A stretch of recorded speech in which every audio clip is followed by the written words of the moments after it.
Assalamualaikum warahmatullahi wabarakatuh. Alhamdulillah. Alhamdulillahilladzi khalaqal insana fi ahsani taqwim. Wa nazzala Qur'ana liyahdihi ila siratal mustaqim. Wa yattabi'u sunnata Rasulillahi Muhammadin. Asyhadu an la ilaha illallah wahdahu la syarikalah. Wa asyhadu anna Muhammadan abduhu wa rasulullah nabiyya ba'dah. Qala Allah Ta'ala fi kitabil karim a'udzu billahi minasyaitonir rajim bismillahirrahmanirrahim wa rattilil qur'ana tartila. Qala Rasulullah sallallahu khairukum man ta'allamal qur'ana wa 'allama. Shadaqallahul 'azim wa shadaqallahu mursalin wa nahnu ala dzalika minasyahidin. Amin amin ya rabbal alamin. Sahabat TV One yang dimuliakan Allah Subhanahu wa taala, alhamdulillahirabbil alamin, kita masih diberi nikmat oleh Allah Subhanahu wa taala. Tentunya kita selalu bersyukur kepada Allah Subhanahu wa taala dan mengucapkan syukur alhamdulillah. Salawat serta salam semoga tetap tercurahkan kepada baginda Nabi Allah, Nabi besar Muhammad sallallahu alaihi wasallam, juga tercurahkan kepada keluarga, sahabat, tabi'in terutama kepada kita selaku umat Nabiullah Nabi Muhammad sallallahu alaihi wasallam. Sahabat TV One yang dimuliakan Allah Subhanahu wa taala, alhamdulillahirabbil alamin, kita telah diberi nikmat oleh Allah Subhanahu wa taala sehat. Yang diberi Allah SWT nikmat, yaitu nikmat mata kita, diberi nikmat mulut kita, diberi nikmat pendengaran kita, diberi nikmat seluruh anggota badan kita, semuanya bisa digerakkan dengan semaksimal mungkin. Yang menjadi pertanyaannya bagi kita semuanya, sudahkah kita mensyukuri nikmat-nikmat tersebut? Terutama nikmat panca indera kita, mata, telinga, mulut kita, dan lain sebagainya. Sahabat TV One yang dimuliakan Allah SWT, satu nikmat yang sangat luar biasa yang diturunkan Allah SWT kepada Nabiullah Nabi Muhammad SAW, yaitu kitabullah yang namanya Al-Quran. Allah Subhanahu wa taala menurunkan wahyu Al-Quran kepada Nabi. Kemudian diteruskan ke seluruh pada wali, kemudian diteruskan pada kiai, kemudian diteruskan kepada para santri dan seluruh manusia yang ada di dunia ini. Untuk apa? Untuk kita kaji. Untuk apa? Untuk kita baca. Untuk apa? Untuk kita amal. Sahabat TV One yang dimuliakan Allah SWT, mungkin perlu kita introspeksi pada diri kita sendiri. Pertanyaan bagi kita diri sendiri, Al-Quran yang ada kita di rumah, apakah kita taruh di laci atau di dalam hati kita? Al-Quran yang ada di rumah kita taruh di kaca atau kita baca? Jemaah TV One yang dimuliakan Allah SWT, sangat luar biasa Allah menurunkan wahyu kepada Nabi Muhammad SAW, yaitu Al-Quran. Sebagai apa? Sebagai kompas hidup kita. Sebagai kompas hidup kita di dunia ini, menjalankan pekerjaan-pekerjaan kita di dunia ini, kegiatan-kegiatan dunia ini sampai nanti di akhirat. Oleh karena itu Allah SWT memberikan keutamaan bagi mereka yang sering membaca Al-Quran, yang sering membaca Al-Quran, mengkaji, mentelaah, dan sebagainya. Iqra, membaca, bacalah. Bacalah dalam artian ada 4 hal. Iqra, jadi membaca dengan membaca letterlah kita membaca Al-Quran. Iqra dengan artian yang kedua, kita membaca Al-Quran dengan artinya, dengan maknanya. Iqra yang ketiga yaitu membaca Al-Quran, dengan membaca kita membaca artinya juga, dan kita mentelaah tafsirnya. Iqra yang keempat adalah kita mengamalkannya. Setelah kita baca, tidak hanya sekedar membaca, kita tahu isinya. Setelah kita tahu isinya, tidak hanya sekedar tahu isinya, tahu tafsirnya. Kita sudah tahu tafsirnya, tidak hanya sekedar tafsirnya, tapi kita mengamalkan dalam seluruh aspek kehidupan kita di dunia ini. Oleh karena itu yang pertama yaitu keutamaan bagi mereka yang membaca Al-Quran, yaitu khairukum man ta'alamal Qur'ana wa 'allamahu. Sebaik-baik manusia dan sebaik-baik kalian adalah mereka yang belajar Al-Quran dan yang mengajarkan. Orang yang paling baik bukan mereka yang punya ilmu tinggi. Orang yang paling baik bukan orang kaya. Orang yang baik bukan mereka yang punya jabatan tinggi. Tapi orang yang paling baik mereka yang punya ilmu tinggi, tapi didasari dengan ilmu yang ada di Al-Quran. Orang yang paling baik adalah mereka yang kaya, tapi kekayaannya dengan cara ilmu Al-Quran. Dengan rule yang sudah diajarkan oleh Al-Quran. Orang yang mereka baik adalah mereka yang punya jabatan tinggi, tapi mereka punya rule Al-Quran. Inilah yang sebaik-baiknya. Mereka yang belajar Al-Quran dan juga yang mengajarkan. Mereka kaya, tapi membuat kekayaan dari ilmu Al-Quran dan menyampaikan dengan ilmu Al-Quran. Mereka punya jabatan dengan syariat, dengan apa yang diajarkan Al-Quran, dan memakai jabatannya dengan Al-Quran juga, ilmu Al-Quran semuanya. Semuanya aspek ada di Al-Quran. Perdagangan ada, jual beli ada, pertanian ada, hubungan kita manusia sama manusia ada, semuanya tersambung dalam Al-Quran. Maka orang yang baik adalah mereka yang mempelajari Al-Quran, mereka yang belajar Al-Quran dan yang mengajarkannya. Sahabat TV One yang dimuliakan Allah SWT, fenomena yang ada khususnya di Indonesia ini, bagaimana mereka mencari jabatan dengan beraneka ragam, mencari kekayaan dengan beraneka ragam cara, dengan cara mencari mereka dengan ilmu, dengan menggunakan ilmunya dengan beraneka cara, tapi tidak pakai rule dalam Al-Quran. Oleh karena itu, kita kembali kepada rule Al-Quran, mendapatkan jabatan dengan cara-cara syariah. Bagaimana kita mendapatkan keuangan, kekayaan dengan cara ilmu Al-Quran. Juga mengamalkan ilmu dengan ilmu Al-Quran. Maka tercapailah yang pertama keutamaan, menjadi orang yang terbaik, yaitu mereka yang mengajarkan dan yang belajar Al-Quran.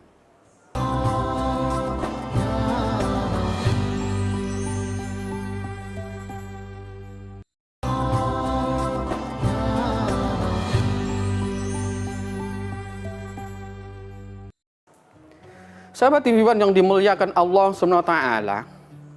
Yang kedua yaitu keutamaan bagi mereka yang membaca Al-Quran, yaitu mereka akan mendapat syafaat dari Allah SWT. Sahabat TV One yang dimuliakan Allah SWT.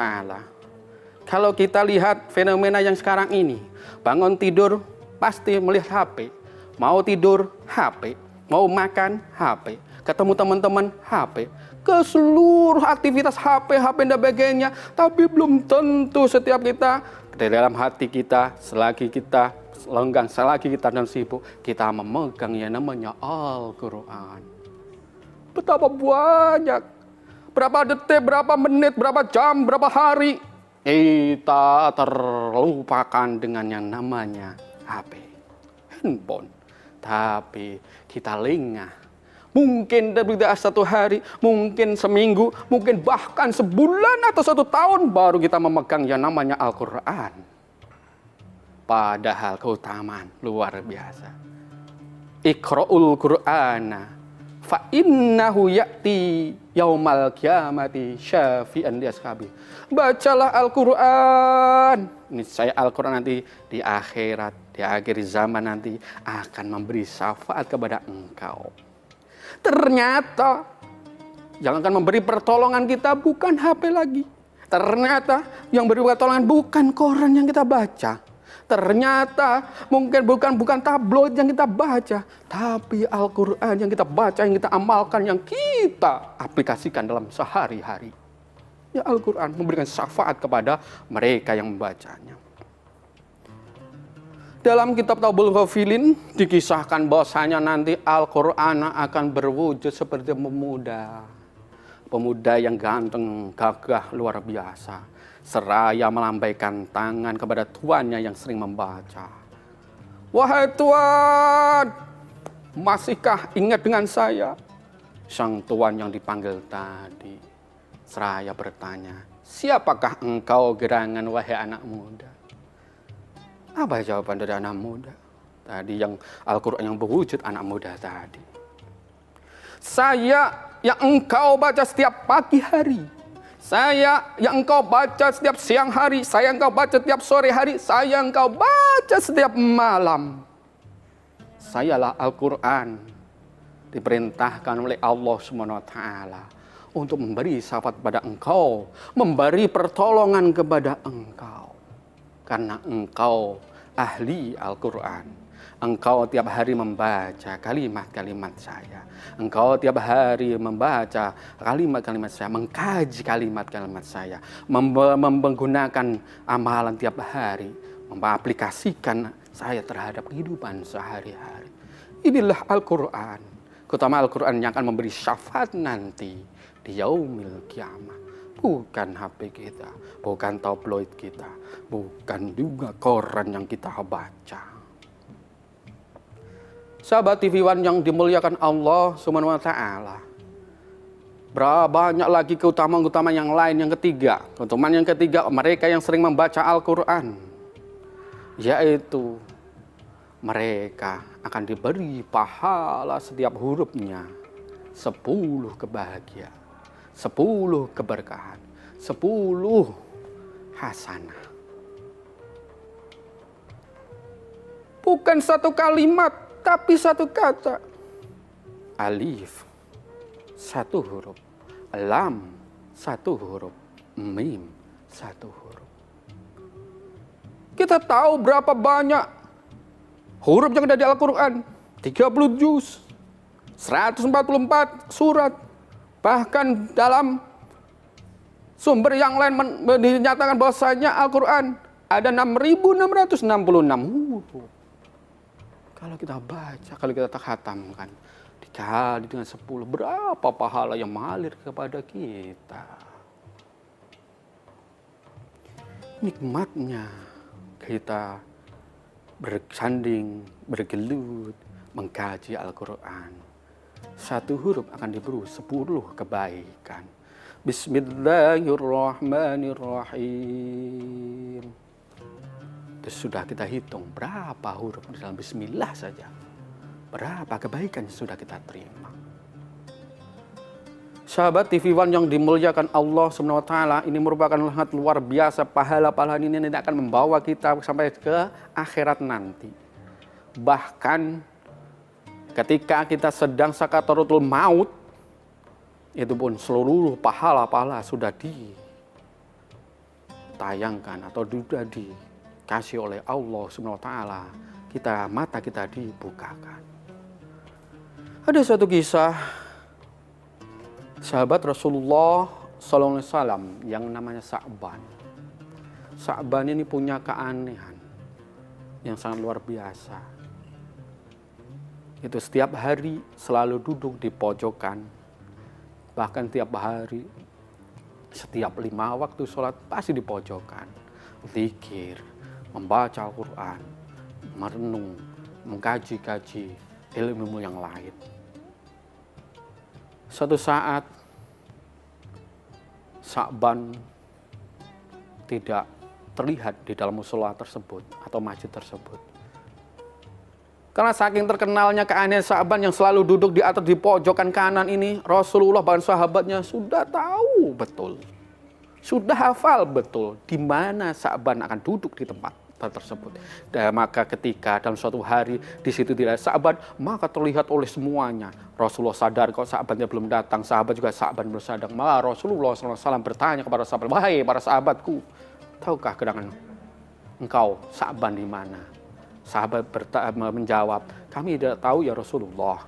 Kemudian kita tunggu sejenak, baru kita nanti sholat bersama-sama. Menjelang waktu sholat habis, Rasulullah bertanya lagi kepada para sahabat, wahai para sahabatku, tahukah engkau di mana rumah Sa'ban? Salah satu menjawab, saya tahu wahai Rasulullah.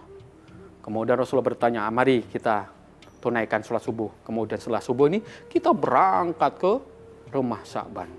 Dalam perjalanan dari masjid ke rumah Sa'ban kira-kira 3 jam dalam menjalani perjalanan dengan kaki. Sungguh jauh sekali dari Sa'ban, rumah Sa'ban sampai masjid.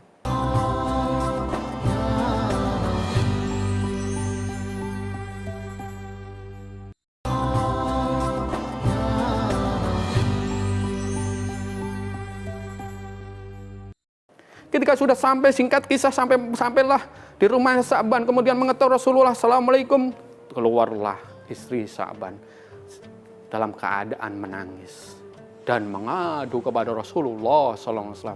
Ya Rasulullah, kau tahu bahwa Sa'ban orang soleh, kau tahu Sa'ban orang baik, kenapa saat sakaratul maut ia berteriak 3 kali yang bikin saya menjadi gemetar, menjadi takut.